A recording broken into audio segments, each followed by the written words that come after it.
Convert होता है किस फॉर्म में, न्यूरोट्रांसमीटर की सूरत में। सिनेप्टिक वेसिकल जो होती है उसके अंदर सिनेप्टिक वेसिकल, सिनेप्टिक वेसिकल के अंदर जो न्यूरोट्रांसमीटर्स होते हैं, जैसे कैल्शियम चैनल ओपन होते हैं, voltage gated calcium channel open होते हैं, तो ये वेसिकल जो है क्लियर होती है। क्लियर के नतीजे में न्यूरोट्रांसमीटर्स जो रिलीज होती है, सिनेप्टिक लेफ्ट में आएंगी और देन एक रिसेप्टर मॉलिक्यूल होता है जो पोस्ट सिनेप्टिक मेम्ब्रेन के साथ उसके साथ बाइंड होगा, तो सोडियम चैनल ओपन होंगे, सोडियम चैनल ओपन होंगे, डीपोलराइजेशन जैसे हो रही है इस पोस्ट सिनेप्टिक सेल के अंदर, ये डीपोलराइजेशन हो रही है। और यू नो वेरी वेल कि जब भी डीपोलराइजेशन होती है सोडियम चैनल ओपन होते हैं और उसकी वजह से एक न्यू एक्शन पोटेंशियल जनरेट होता है। तो इस तरह से एक न्यूरॉन का मैसेज जो दूसरे न्यूरॉन में आ जाता है। और उसके बाद लास्ट में जैसे हमने पढ़ा था कि न्यूरोट्रांसमीटर होता है आइदर रीअपटेक हो जाता है या इसकी जो ब्रेकिंग डाउन का अमल होता है। तो एक जैसे नर्व इम्पल्स है कंप्लीट हुआ अपना सिग्नल या मैसेज जो एक न्यूरॉन से दूसरे न्यूरॉन की तरफ आ गया।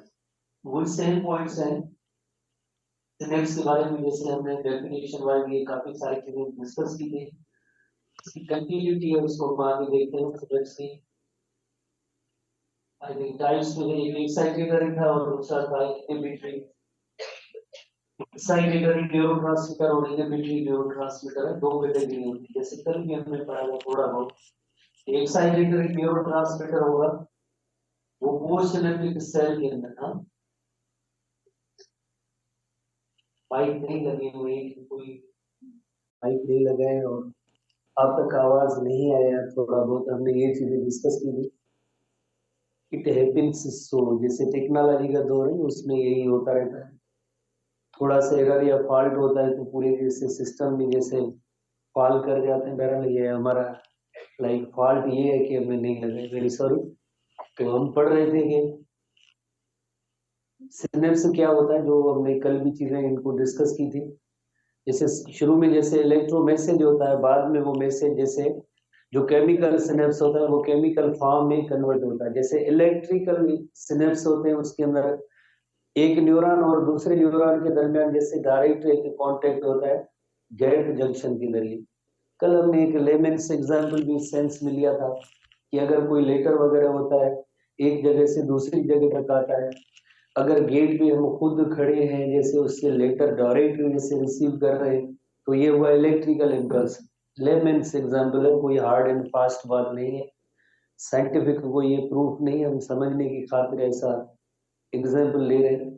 तो दूसरा एक ऐसा सिनेप्स या कंडीशन ऐसी है कि यदि गेट पे कोई एक गेट कीपर है, पहले उसके पास वो लेकर आए, बाद में उसकी मर्जी होती है कि जब दे, फौरन दे दे, ना दे, डस्टबिन में फेंक दे, ये उसकी मर्जी होती है। तो इसी तरह से जो केमिकल सिनेप्स होते हैं डिपेंड करता है कि इधर जो न्यूरोट्रांसमीटर का टाइप कौन सा होगा। अगर एक्साइटेटरी न्यूरोट्रांसमीटर होगा तो पोस्ट सिनेप्टिक सेल के अंदर, जैसे यू नो वेरी वेल, जब ये रिलीज होंगे neurotransmitter they bind to receptor of the post synaptic cell, then जो है सोडियम चैनल ओपन होते हैं, डीपोलराइजेशन होगी और एक एक्शन पोटेंशियल जनरेट होगा। जो दिस इज कॉल्ड कि ये एक्साइटेटरी न्यूरोट्रांसमीटर का रोल है।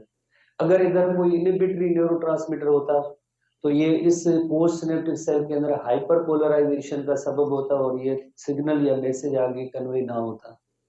तो ये इन दो चीजों को आज हम सीखेंगे। प्लस में जैसे एक और चीज थी, कल भी हमने पढ़ा था कि जो न्यूरोट्रांसमीटर रिलीज होने के बाद रिसेप्टर के साथ बाइंड होता है, उसके बाद ये न्यूरोट्रांसमीटर आइदर वापस से रीअपटेक हो जाता है इन वेसिकल्स के अंदर, या जो है इस न्यूरोट्रांसमीटर की जो है ब्रेकिंग डाउन का अमल होता है by the help of enzymes. Enzymes की मदद से जो है ब्रेकिंग डाउन का अमल होता है। एसटीपी बुक पे हम डिस्कस कर रहे थे कि जैसे न्यूरोट्रांसमीटर्स की दो कैटेगरीज होती है, एक एक्साइटेटरी न्यूरोट्रांसमीटर और दूसरी न्यूरोट्रांसमीटर्स। तो दोनों कैटेगरीज को हम सीखते हैं। तो सबसे पहले एक्साइटेटरी न्यूरोट्रांसमीटर की तरफ आते हैं। एक्साइटेटरी न्यूरोट्रांसमीटर, तो ये एक excitatory synapse neurotransmitter receptor control type of gated channel, gated channel या वोल्टेज गेटेड चैनल होते हैं उनकी बात हो रही है। जैसे यू नो वेरी वेल, हमने नर्व इंपल्स में पढ़ा था कि एक सोडियम वोल्टेज गेटेड चैनल होते हैं, जाहिर है ये ओपन होंगे तो सोडियम आयंस अंदर होंगे और potassium to leave the cell causes the depolarisation. ठीक है ना, ये थोड़ी सी एडिशनल इसके साथ पॉइंट है, बट मेन जो इसके अंदर है कि सोडियम चैनल ओपन होगी, डीपोलराइजेशन होगी। डीपोलराइज ये यानी कंप्लीट एक एक्शन पोटेंशियल को ही शो कर रहा है, पर मेन जो इसके अंदर पॉइंट ये है कि डीपोलराइजेशन के नतीजे में जैसे एक एक्शन पोटेंशियल जनरेट होगा। थ्रेशोल्ड पोटेंशियल इतना होना चाहिए कि आगे जो एक्शन पोटेंशियल जनरेट होना चाहिए, तो उसके लिए सोडियम चैनल पहले फ्यूज सोडियम चैनल ओपन होते हैं, पॉजिटिव फीडबैक मैकेनिज्म के तहत मजीद सोडियम चैनल ओपन होंगे और मजीद सोडियम चैनल ओपन होंगे, उसके बाद जैसे डीपोलराइजेशन और एक एक्शन पोटेंशियल जनरेट होगा।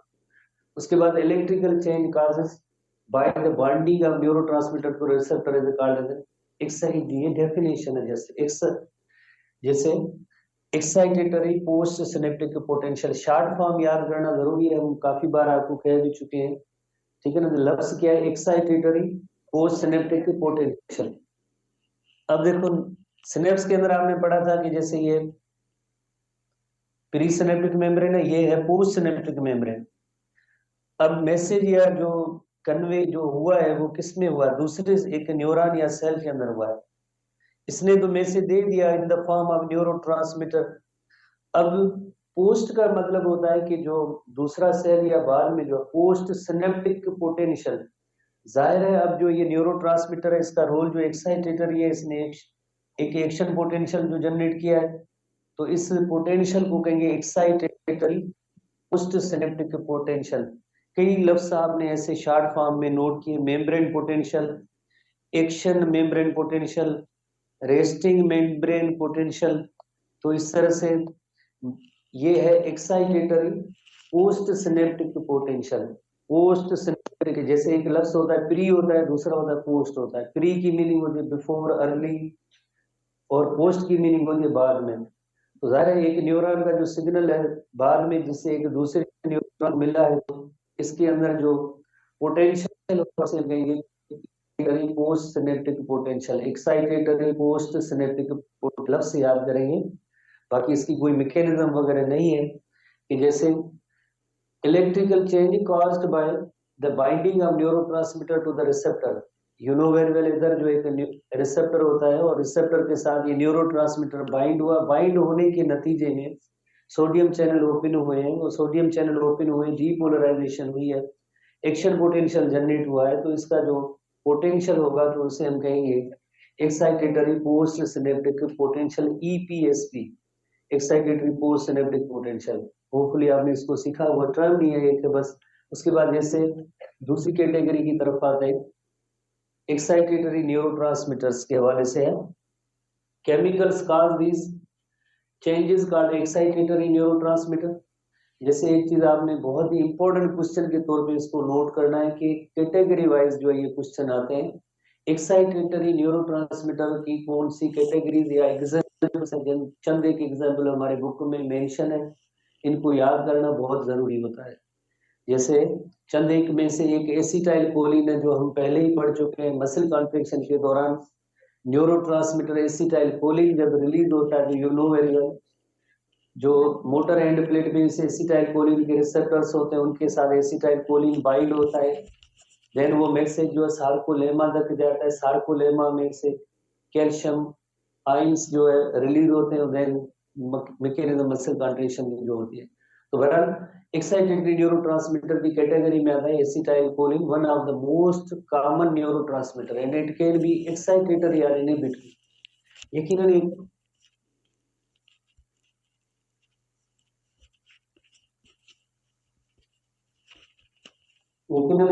जैसे हमारे जहन में तो हमेशा ये है कि एसिटाइल कोलिन वो एक्साइटेटरी इनहिबिटरी कैसे हुआ, उसका एक जैसे हम फंक्शन या रोल देखेंगे कि how it works as inhibitory neurotransmitter.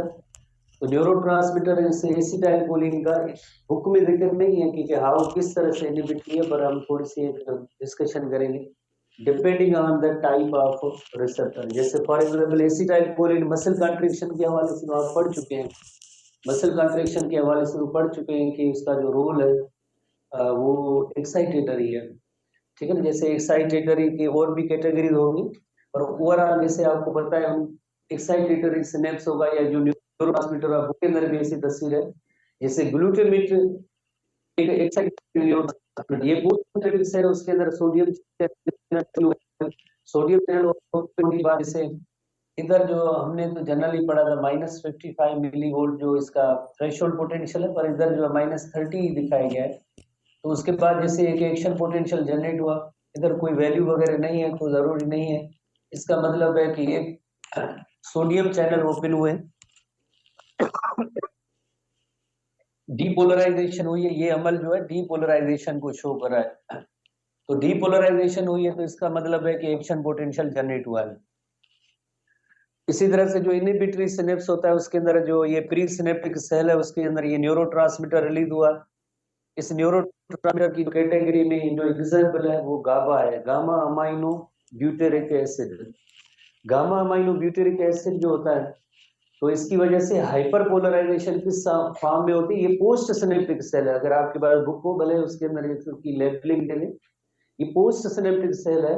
इस पोस्ट सिनेप्टिक सेल के अंदर जो है voltage gated calcium channel open होते हैं, और सॉरी क्लोराइड चैनल ओपन होते हैं, जिसकी वजह से क्लोराइड आइंस जो है अंदर आते हैं। जैसे आपको याद भी होगा हमने जो नर्व इंपल्स पढ़ा था उसके अंदर, जैसे ये जो हाइपर पोलराइजेशन जो होती है, हाइपर पोलराइजेशन उसमें पहले जो रीपोलराइजेशन हुई थी उसमें पोटेशियम चैनल ओपन है, वो बाहर की तरफ जा रहे हैं, तो अंदर और जैसे नेगेटिव एनवायरनमेंट हो रहा है, और साइमल्टेनियसली जैसे आपने देखा क्लोराइड चैनल ओपन होते हैं, क्लोराइड इनसाइड अंदर की तरफ आते हैं, ये बाहर जाते हैं पोटेशियम, क्लोराइड अंदर आते हैं, जिन पे नेगेटिव चार्ज होगी, नेगेटिव चार्ज होने की वजह से माइनस जो है ये एनवायरनमेंट या जैसे नेगेटिव एनवायरनमेंट या जो हाइपर पोलराइजेशन होती है। और जिस भी जगह पे जैसे हाइपर पोलराइजेशन होती है तो वो सिग्नल या कंडक्शन आगे जो है ट्रांसमिशन वो नहीं होती है, तो इस तरह से इनहिबिटरी रोल होता है। इनहिबिटरी ऐसे न्यूरोट्रांसमीटर्स का, गाबा एक इनहिबिटरी न्यूरोट्रांसमीटर। तो बात हो रही थी वो एसिटाइल कोलिन की हो रही थी, उसका रोल क्या होगा, एक एक्साइटेटरी है, दूसरा इनहिबिटरी रोल है। हर जगह पे नहीं, पर एक हमारे यहाँ जिस तरह से कार्डियक मसल्स होती हैं उनके अंदर जो इनका एक छोटा रोल होता है, it slows the heart beat. Acetyl choline का उधर एक काम होता है, it slows the heart beat. Book में मेंशन नहीं है पर ये रेफरेंसेस की बात है कि कार्डियक मसल सेल्स के अंदर एसिटाइल कोलिन का रोल होता है, it slows the heart beating. जैसे स्केलेटल मसल है उनके लिए तो एसिटाइल कोलिन जो एक्साइटेटरी है, और कार्डियक मसल्स के लिए जैसे स्लो द हार्ट रेट, ये इनहिबिटरी रोल एसिटाइल कोलिन का होता है। तो बहरहाल एक्साइटेटरी न्यूरोट्रांसमीटर की तरफ आते हैं। तो एक्साइटेटरी में biogenic amines are neurotransmitter derived from amino acid. जैसे लफ्ज को आप थोड़ा सा सीखने की कोशिश करें, बायोजेनिक अमाइन, बायो की मीनिंग होती है लिविंग थिंग्स या लिविंग कंपोनेंट, जेन की मीनिंग है उनकी में ओरिजिन हुई है या अराइज हुए वहां से। तो यानी ये ऐसे न्यूरोट्रांसमीटर्स हैं जो अमाइनो एसिड से अराइज हुए, बायोजेनिक अमाइंस। अमाइनो एसिड्स की मेटाबॉलिज्म होती है, जाहिर है सेल्स के अंदर अमाइनो एसिड जो प्रोड्यूस होते हैं उनकी मॉडिफिकेशन है। जैसे अगर आपने पढ़ा होगा रेगुलर क्लासेस के अंदर हार्मोन सेक्शन, तो हार्मोन्स की जो केमिकल नेचर है उसके अंदर एक ऐसे भी हार्मोन्स है जिन्हें अमाइंस कहते हैं, जो जस्ट मॉडिफाइड अमाइनो एसिड होते हैं। तो ये जैसे आपको पता है इपिनेफ्राइन भी उस कैटेगरी में आता है, हार्मोन की कैटेगरी में भी आता है, न्यूरोट्रांसमीटर की कैटेगरी में भी आता है। Hormone as well as neurotransmitter की कैटेगरी में आता है। ठीक है ना, ऐसे पढ़ा है, याद है ना, ये नहीं हमने नहीं पढ़ा था। तो मोस्ट कॉमनली जो से उनमें न्यूरोट्रांसमीटर है वो है epinephrine and norepinephrine, dopamine and serotonin. एक हमने एसिटाइल कोलिन पढ़ा, वो भी एक्साइटेटर न्यूरोट्रांसमीटर की कैटेगरी में आता है, और एक रोल उसका जो है जैसे इनहिबिटरी रोल भी है, जैसे वो सिर्फ कार्डियक मसल सेल के लिए होता है, बाकी generally they are excitatory category में। इपिनेफ्राइन और नॉरएपिनेफ्राइन आपको अगर जैसे याद होगा तो ये फाइट और फ्लाइट सिचुएशन एक बॉडी के अंदर होती है, emergency state of the body होती है, उस इमरजेंसी स्टेट को इंड्यूस करने में इन हार्मोन्स या न्यूरोट्रांसमीटर का एक रोल होगा। यकीनन तो हम कहेंगे कि ये एक्साइटेटरी है, डोपामिन है और सीरोटोनिन। तो जैसे मैंने पहले कहा कि आप जब एक्साइटेटरी न्यूरोट्रांसमीटर की आप हेडिंग देंगे तो उसमें ये पहले तो आप ये चंद एक एग्जाम्पल है, इनको आप जहन में रख लें, बिकॉज ऐसे ही सवाल होते हैं जो इसमें ट्रू फॉल्स या जैसे आप कहीं कैटेगरी वाइज जो सवाल जरूर आते हैं, तो एसिटाइल कोलिन, इपिनेफ्राइन, नार इपिनेफ्राइन, ड्रूपेमिन एंड सेरोटोनिन। सबसे पहले कैटेगरीज को आप याद रखेंगे, न्यूरोट्रांसमीटर्स की कैटेगरी, ठीक है ना। तो अब हर एक का थोड़ा बहुत एक रोल है। जैसे एसिटाइल कोलिन को हमने पढ़ा था, जैसे ओवरऑल जो है स्केलेटल मसल्स की कॉन्ट्रैक्शन में इनका रोल होता है, प्लस में थोड़ा सा कार्डियक मसल्स के हवाले से slows the heart rate. Epinephrine and norepinephrine which function as a hormone, हम पहले ही पढ़ चुके हैं। कोई स्टूडेंट बताएगा which endocrine gland secretes these hormones, कौन से endocrine? Adrenal medulla, adrenal fight or flight situation, also function as a hormone and a closely related compound that you call the dopamine. Dopamine भी जैसे एक biogenic amine है, पता है, और एक इसी तरह से सीरोटोनिन रोल नहीं, इसी का रोल नहीं है। आगे आप हायर क्लासेस में जाएंगे तो इनका फंक्शन वगैरह होगा। फिलहाल आप जस्ट एक्साइटेटरी न्यूरोट्रांसमीटर की हेडिंग में आप इनको याद करेंगे। Epinephrine functions in ENS, autonomic nervous system. ENS that is the autonomic nervous system के अंदर जो है, जैसे यू नो वेरी वेल, आपको इसी चैप्टर के अंदर हम ऑटोनॉमिक नर्वस सिस्टम पढ़ेंगे, पढ़ा भी है। तो जो इनवॉलेंटरी नेचर होता है पर्सन की विल या विश के बगैर होता है, और खास तौर पे जो इंटरनल ऑर्गन्स है उनकी रेगुलेशन है वो ऑटोनॉमिक नर्वस सिस्टम के जरिए होती है। इंटरनल ऑर्गन्स की जो रेगुलेशन होती है वो ऑटोनॉमिक नर्वस सिस्टम के जरिए होती है। तो बहरहाल उसके अंदर हम ये डिस्कस फर्दर करेंगे, पर उसके अंदर जो एपिनेफ्राइन और नॉर एपिनेफ्राइन हार्मोन का रोल होता है। इसी तरह से डोपामिन एंड सेरोटोनिन, इसकी जैसे डिटेल इतनी ज्यादा नहीं है, बट ये affects sleep, mood, attention and learning. imbalance of the neurotransmitter is associated with the several disorder। अक्सर जो जैसे एक साइकोलॉजिकल डिसऑर्डर होते हैं जिसके अंदर जैसे डिप्रेशन वगैरह या ऐसी कंडीशंस होती है, तो इन्हीं न्यूरोट्रांसमीटर्स की जो है इम्बैलेंस की वजह से होता है। कभी कभार जैसे न्यूरोट्रांसमीटर की लेवल कम हो जाती है या ज्यादा हो जाती है, या ऐसी एंजाइम्स में जो है एक थोड़ा सा एरर होता है कि सिनेप्स जहाँ पे एक बार हो गया, मैसेज आ गया, उसके बाद या न्यूरोट्रांसमीटर रीअपटेक नहीं हो रहे हैं, ब्रेकिंग डाउन नहीं हो रही है, तो इस वजह से एक बहुत ही जैसे इम्बैलेंस की सिचुएशन हो जाती है। नॉर्मल मैकेनिज्म होगी तो एक इंसान जैसे नॉर्मली सोचेगा, नॉर्मल जैसे उसकी बॉडीली फंक्शन होगी, एक छोटे से केमिकल की एक कमी या ज्यादा होने की वजह से, या टाइमली वो अगर केमिकल रिलीज नहीं होता है, तो बहुत ही बड़े डिसऑर्डर का रीजन या सबब हो सकता है। हमारी ये बॉडी के अंदर जैसे ये जो यही केमिकल्स होते हैं जो ब्रेन की केमिस्ट्री को डिटरमाइन करते हैं, और ऐसे साइकोलॉजिकली रिलेटेड जितने भी ऐसे डिसऑर्डर होते हैं उनके अंदर एक मेन रीजन इन न्यूरोट्रांसमीटर्स का इम्बैलेंस होता है।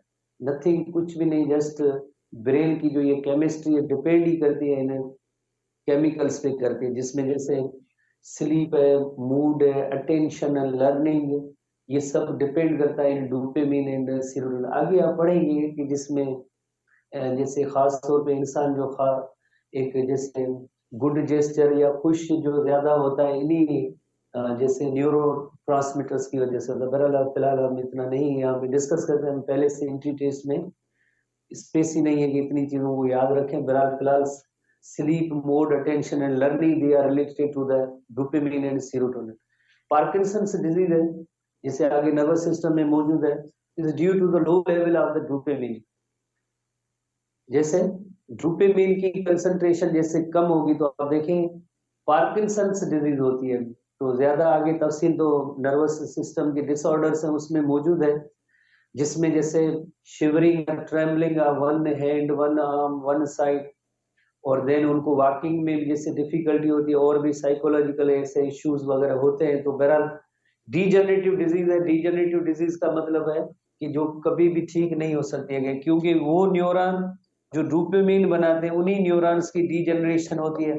तो जाहिर है न्यूरॉन तो रीजनरेट नहीं हो सकते हैं, तो इस वजह से इस डिजीज को ट्रीट करना मुश्किल काम होता है। फिर ऐसी ड्रग्स ली जाती हैं जिनके अंदर जैसे एक डोपामिन जैसा न्यूरोट्रांसमीटर होता है, उसको दिया जाता है, थोड़ी सी उसकी सिम्टम को कम किया जा सकता है। अदरवाइज ऐसी जो नर्वस डीजनरेशन की डिजीज वाले जो होती है डिसऑर्डर होते हैं उनका कोई इलाज वगैरह नहीं होता है, बिकॉज ये डोपामिन प्रोड्यूस ही न्यूरॉन करता है और न्यूरॉन ही डीजनरेट हो रहे हैं, तो जाहिर है फिर यही इशू हो गया। एक शिजोफ्रेनिया एक साइकोलॉजिकल डिसऑर्डर है, again excessive level of the dopamine, जैसे देखें लो लेवल हुई तो पार्किंसंस डिजीज, ज्यादा जैसे इसकी एक्सेसिव लेवल होगी तो शिजोफ्रेनिया हो गई। तो इसी वजह से थोड़ी देर पहले हम डिस्कस कर रहे थे कि ये ब्रेन की पूरी केमिस्ट्री है, इंसान जो पूरी इन केमिकल्स पे डिपेंड कर रहा है, अगर केमिकल्स ऐसे कम हो गए तो ऐसी डिजीज ज्यादा हो गई शिजोफ्रेनिया।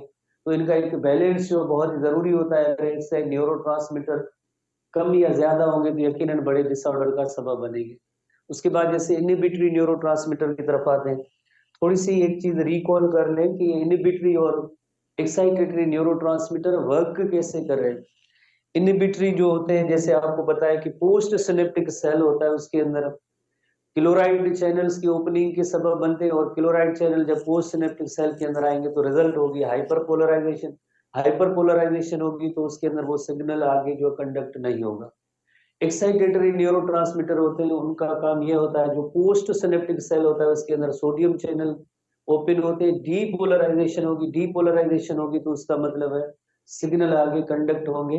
तो ये जो सेल है ये जो पोस्ट सिनेप्टिक सेल है, और ये जो सेल है ये प्री सिनेप्टिक सेल है, इसका ये एक्सॉन टर्मिनल है, ये सिनेप्टिक नोब है, और इसके अंदर ये वेसिकल फ्यूज हुए, एक्सोसाइटोसिस हुई है और न्यूरोट्रांसमीटर रिलीज हुए। तो जस्ट एक छोटी सी तस्वीर है, हमारे एसटीबी बुक में भी ऐसी मौजूद है, इसको आप थोड़ा सा लेबल कर देंगे तो अगेन आपको याद भी होगा और मैकेनिज्म भी समझ में आएगी। कल भी मैंने आपको बताया, शॉर्टकट बताई गई कि ऐसे एक्साइटेटरी न्यूरोट्रांसमीटर होते हैं तो आगे डीपोलराइजेशन, थ्रेशोल्ड पोटेंशियल और डीपोलराइजेशन कराएंगे।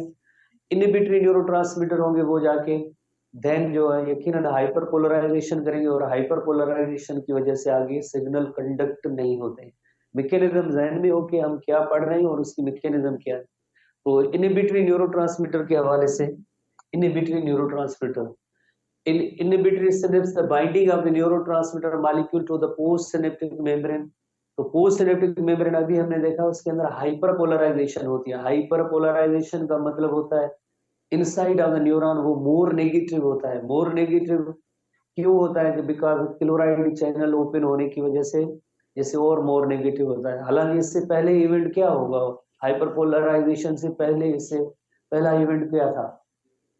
पहले इवेंट उसका नेम था रीपोलराइजेशन, और रीपोलराइजेशन में पोटेशियम चैनल ओपन होते हैं, जिन पे पॉजिटिव चार्ज होती है वो आउटवर्ड जाते हैं, बाहर जाते हैं, पीछे जो न्यूरॉन का इनसाइड होता है यकीनन वो नेगेटिव होता है। प्लस में एक और भी बात हुई कि क्लोराइड चैनल ओपन होने की वजह से क्लोराइड आयन जो अंदर आए और भी ज्यादा नेगेटिव हुई, तो इसे हम कहते हैं हाइपर पोलराइजेशन।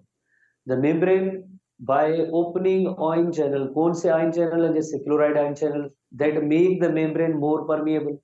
सो जैसे you know very well potassium channel which rushes out of the cell, ये किस में हुआ था? ये जैसे आपको याद होगा जब रीपोलराइजेशन का अमल हो रहा था तब ये पोटेशियम जो आयन जो बाहर जा रहे थे, chloride which enter the cell, chloride ion जो है सेल के इंटर, ये भी वोल्टेज गेटेड चैनल है। यू नो वेरी वेल ये भी एक वोल्टेज गेटेड चैनल है, वोल्टेज गेटेड चैनल है, और इनकी वजह से क्लोराइड आयन अंदर है। जैसे ये पोस्ट सिनेप्टिक सेल है, और पोस्ट सिनेप्टिक सेल के अंदर जैसे फिनोमेना जो कौन सा हो रहा है, जैसे क्लोराइड चैनल ये ओपन हुए तो ये क्लोराइड आयन अंदर है। रिपीट कर रहे हैं, हमने कई बार ऐसी चीजें पढ़ी हैं, बिकॉज जैसे नर्व इम्पल्स ही जैसे ऐसा एक टॉपिक है जिसमें थोड़ी बहुत लॉजिक है, उसके बाद तो बायो तो क्रैमिंग है, मेमोराइजेशन आप घर जाके बैठ के तैयारी कर सकते हैं, बजाय आप इधर हलो हलो उमरकोट के आप घर बैठ के भी तैयारी कर सकते हैं, कोई इश्यू नहीं सवाल जो इस नर्व इम्पल्स से टॉपिक। पोटेशियम आयंस जो ये बाहर जाते हैं और क्लोराइड चैनल अंदर आने की वजह से इस कंडीशन को हम कहते हैं हाइपर पोलराइजेशन होगी। और हाइपर पोलराइजेशन में जैसे वोल्टेज जो है, जैसे हमने नर्व इम्पल्स में पढ़ा था -90 मिली वोल्ट तक जाता है। अच्छा एक और फिगर शायद है -75 भी लिखी हुई है ना बुक के अंदर, या नहीं है? अच्छा अब ये बुक है हमारा एसटीबी है, हमारा बुक हमारे लिए सोना ही है, बस इसको हमें कबूल करना है जो कुछ लिखा हुआ है। कभी कभार ऐसी दो ऐसी फिगर्स होती है तो पता नहीं कौन सी फिगर सही है। जो क्वेश्चन बनाने वाले जो होंगे एटलीस्ट हम जैसे होंगे तो वो तो दो दे सकते हैं, बट कोई अच्छा एक पर्सन होगा जो ऐसे टेस्ट में सवाल बनाएंगे तो कोई एक ही फिगर देगा। आप जहन में रख लें, कोई इश्यू नहीं है कि अगर दो ऐसी फिगर मुख्तलिफ पड़ी है तो हम इसको जो फाड़ के या क्रास लगा के एक पे टिक नहीं करवा सकते हैं। अगर हम एक आपको टिक करवा लेंगे, आप -70 याद कर लें, आपने तो याद कर लिया, और उधर जो क्वेश्चन जो -90 वाला है तो फिर आप हमें गालियां देंगे कि ये क्यों ये इसको कट करवाए। तो मैं तो कहूँगा जो इसके अंदर मौजूद है वो जहन में रखें। जो अच्छा एक पेपर सेटर होगा तो वो दो ऐसे सेम ऑप्शन जो बुक वाले नहीं देगा। ठीक है ना, हम जैसे इंसानों से गलती हो सकती, पेपर सेटर से कभी गलती ये नहीं हो सकती कि दो ही एक जैसे ऑप्शन जो सेम ये दे।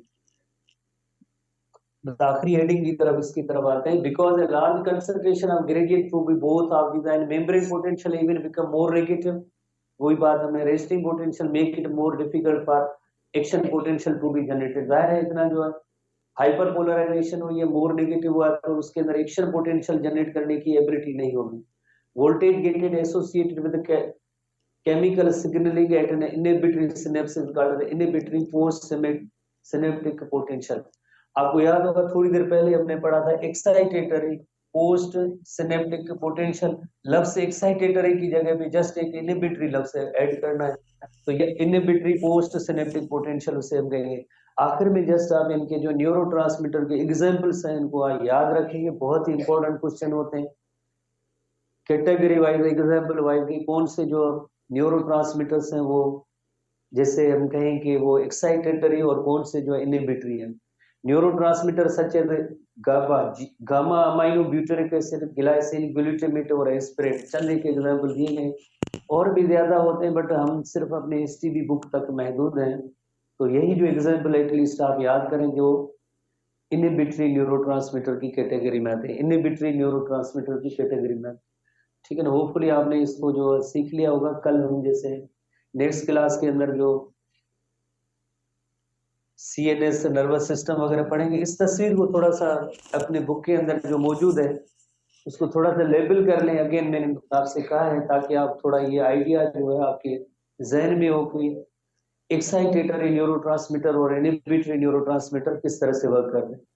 प्री सिनेप्टिक ये जो मेम्ब्रेन है, ठीक है ना, ये पोस्ट सिनेप्टिक है, और क्लोराइड चैनल इधर ओपन हुए हैं उधर छोटे से।